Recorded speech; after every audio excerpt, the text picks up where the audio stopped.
What is going on, guys? It is your boy Lincolnite back for another video. Now you may have noticed it's been a while since I've uploaded a video. Actually, none of you probably noticed because I mean it's not like I'm that entertaining. Be humble. But it has definitely been a while since I've uploaded a video, with the reason being that I have not had internet for like the last 2 weeks. And actually, as of the time that I'm making this video, I still do not have internet. So I actually have like 2 videos that are all edited, completely ready to go. And I was just waiting for the perfect time to upload them. And then all of a sudden I get home one day and our internet is not working. Now it's actually really funny because it is a year to the exact date since the last time our internet crapped out on us.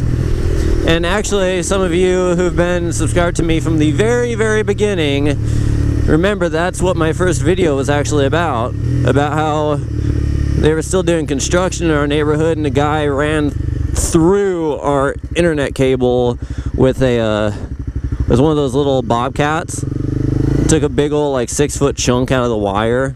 And I remember I was talking about how the customer service of our internet provider was being absolutely terrible about getting the whole entire thing fixed. I remember I didn't want to use the actual name of the place, but since they've fucked us over so many times, we have Windstream, or at least we used to have Windstream. We're kind of in the process of getting our internet switched over now. But yeah, apparently all of our utility providers have stopped sending us emails about our bills being due.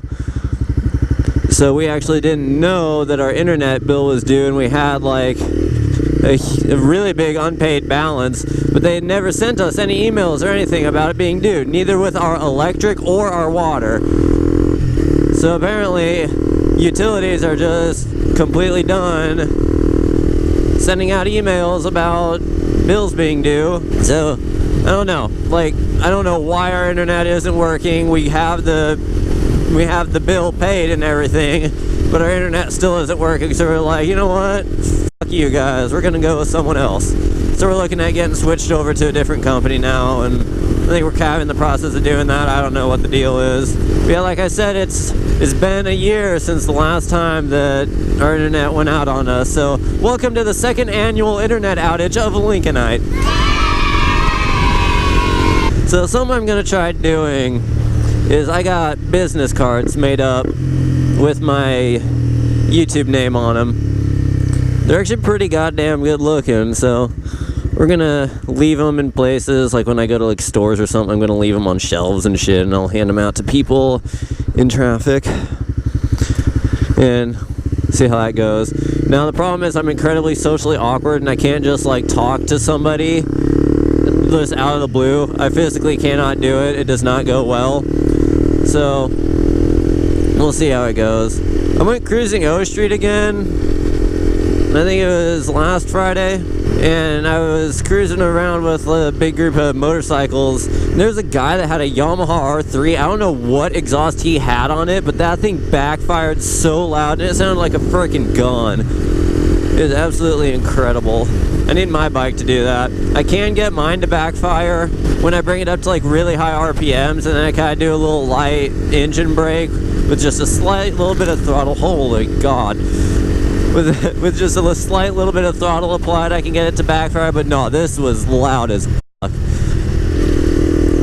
Which actually, speaking of bikes backfiring, I had to take Katie's bike, that girl that I was riding with. We had to take her bike to a motorcycle service place, kind of a dealership type deal. It's like, it's a whole encompassing thing. They sell gear bikes and they do service on bikes. But anyway, so we had to take her bike up there. She needs to get hers lowered and also need like an oil change and stuff done on it. Just overall, kind of an all-encompassing service. Just to make sure that it's all good for her to ride and everything. And because she is quite short, and so she cannot flat foot on this bike. Like I'm flat footed right now, and I have like a decent bend in my leg and everything. But like she's standing on it, she's like all the way on her tippy toes. She's super unstable, so we're getting it lowered for her so she can actually ride it and not drop it again. She did end up dropping the bike. Sorry to tell you guys that, but we're getting it lowered. And I was riding it to the place Star City Motorsports, and like, she has kind of the same exhaust as me, except she doesn't have the full system, so I have, like, the header and the catalyst mid-pipe and everything, and then, like, I think it's the Yoshimura R77. She just has the R77 slip-on, but God, hers backfires so much. Even at low RPMs, it sounds so good, so I was doing that the whole entire time I was riding it there, just making all sorts of noise. It was amazing. I'll probably make a vlog on the way back, because chances are I'm going to have to ride it back to her house. She's not going to be comfortable riding like 10 miles like that in traffic, much less. But yeah, every time that I ever go into Star City Motorsports, they have, I think it's a 2018 GSX-R 750 that I really, really, really want. And like, I almost break down and take out a loan for that thing, but yeah, that's like a $12,000 bike, and I already have enough payments on my plate as it is. I have car payments, insurance payments, phone payments, rent. But yeah, I do not need another payment. There's actually this guy that I always end up talking to there. He's a super cool guy, and like, I was sitting on the bike at one point, and I was like, oh my God, I need this in my life. And he comes up to me and is like, dude, I'll sell that to you for $50. And I was like, yeah, $50, but then my payments are gonna be like $300. And he's like, yeah, you're probably right. And I was like, yeah, and I can't swing that, so at some point I'm gonna upgrade to a 600 or something, depending on what I find that is good, because I'm not gonna go brand new for a bike. Well guys, thanks for checking out my video. If you want to see more videos in the future, go ahead and hit that subscribe button. Thanks for watching, and we'll see you later.